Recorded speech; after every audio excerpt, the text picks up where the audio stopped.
PACER stands for Progressive Aerobic Cardiovascular Endurance Run. The PACER is one of the test options for estimating aerobic capacity in the FitnessGram. The PACER is a valid and fun option for estimating aerobic capacity. The objective of PACER is for the student to run as long as possible back and forth across a 20-meter distance and at a specified pace that gets faster each minute.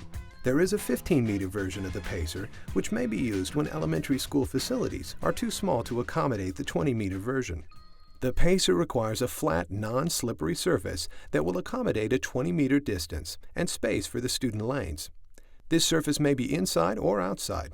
The examiner also needs a CD player with adequate volume, measuring tape, marker cones, masking tape or chalk, and copies of the score recording sheets. In preparation for the PACER, the examiner needs to mark off the 20-meter distance, including both a start and an end line. The PACER course should have enough student lanes to accommodate the number of students the examiner can accurately track. The lanes may be marked with cones, tape, or chalk to help students run in a straight path. Before the day of the test, students should be provided with opportunities to practice the PACER so they know what to expect.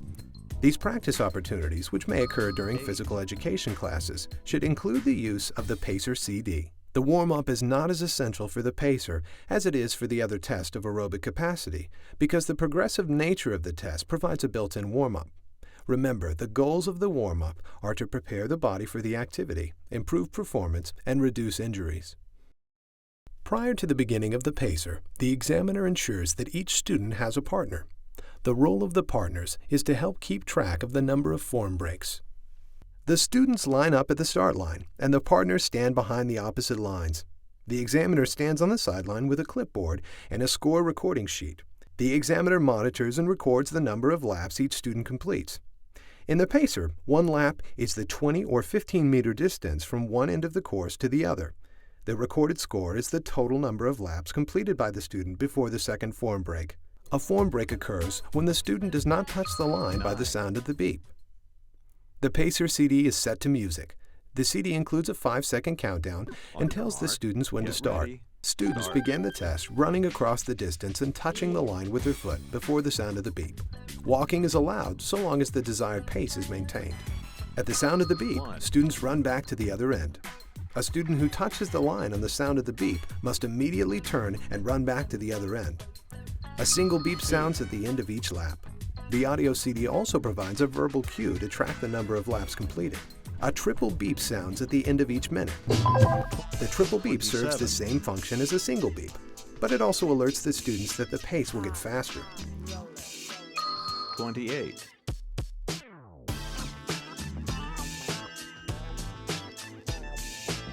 29.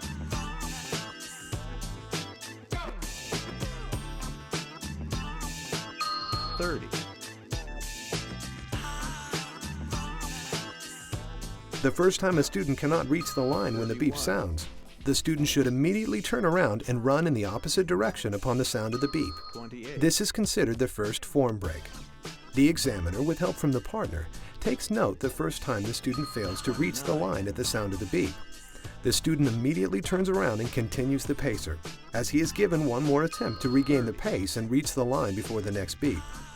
The second time a student cannot reach the line by the beep, this is the second form break, and the test is complete.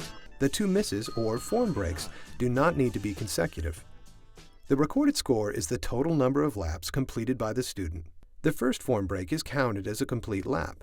The second form break, however, is not counted as a completed lap. If the 15-meter PACER is administered, the number of laps completed, or score, needs to be converted to a 20-meter value using the PACER conversion chart. The final PACER score is an estimate of aerobic capacity, or VO2 max. To calculate the VO2 max, the examiner needs the student's gender, age in years, and the number of 20-meter laps completed.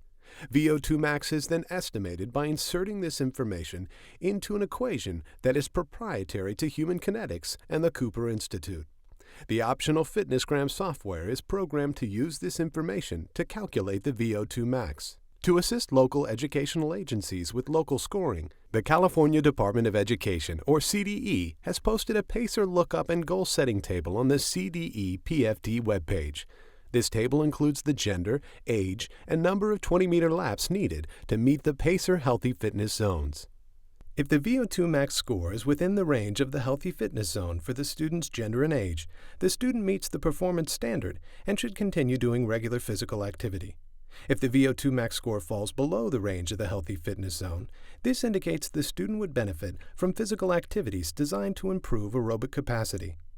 This video was developed to help ensure the PACER is administered in a manner consistent with the FitnessGram Test Administration Manual and California Physical Fitness Test Regulations and Guidance. For more information about the physical fitness test, we encourage you to visit the California Department of Education PFT webpage.